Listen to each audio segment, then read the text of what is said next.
You guys must be the new Delta team. Report. Name's Belway. Nice to meet you, Mr. Death. My name is Bertha. Ready to play. Vector here. Good to see you again, sir.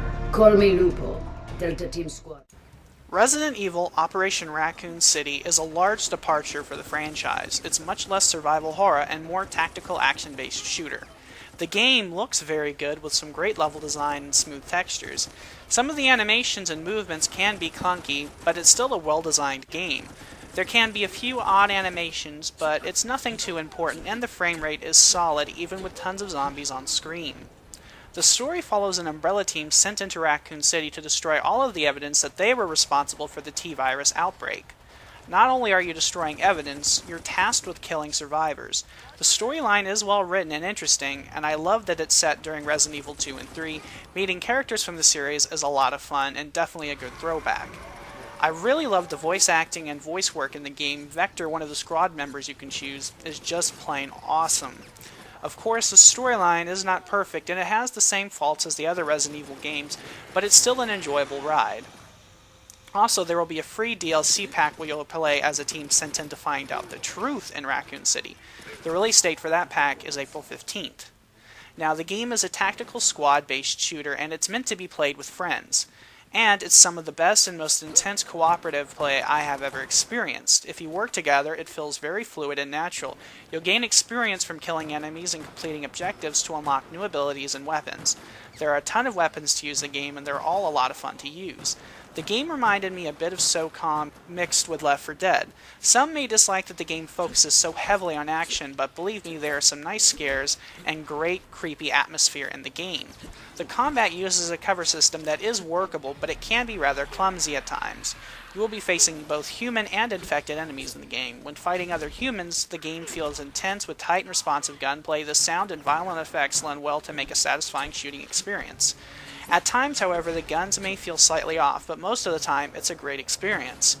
Facing zombies, however, is a pure delight. Mowing them down is brutal, bloody, and gory, and just plain awesome. Using pistols, shotguns, and machine guns to blow limbs off is superb. And using a shotgun to take out 3 zombies at once, well, it's a brutal, bloody mess. Melee combat can also be very satisfying at times, and it works pretty well against zombies, with some extremely brutal takedowns that are a delight to view. However, when facing human enemies, it can be clunky and lead to an early demise. You can also take zombies as human shields, which is ridiculously fun. If you're bitten, you will become infected. Unless you take a cure, you'll turn into a zombie, and your teammates will have to take you down as you'll lose control of your character. Don't worry though, they can revive you afterwards. While this may take away from the immersion factor of the game, it's necessary to tell the story. Checkpoints are well placed and can send you far back if you die, making death something you'll definitely want to avoid. Playing this in cooperative mode is just a lot of fun and reminded me of Left 4 Dead a lot, but I enjoyed it even more with the tactics and the weapons and the setting. The game is just fantastic. If you enjoyed Left 4 Dead, definitely give this a shot. It may be slightly slower paced, but it's also very intense and brutal. Finally, there's a multiplayer component to the game. There are tons of fun modes to play, such as a horde-like mode where you're racing to get to a helicopter to escape while facing another team and zombies. And there's tons of other interesting modes in the game. In fact, this game has some of the best game types I've played. You fight zombies and human enemies, which leads to one of the best and most addictive multiplayer games I have played. You carry over everything you unlock in story mode as well. Combat is just tight, fun, and addictive. And since you're fighting AI enemies as well as humans, even novice players can have fun and learn to play this game.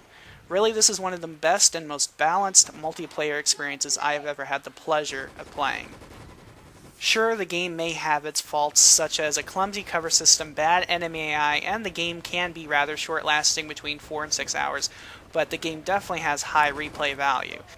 So if you look past the shortcomings, you'll find a really fun and exciting action title to play. Thanks for watching my review. Please rate, comment, and subscribe.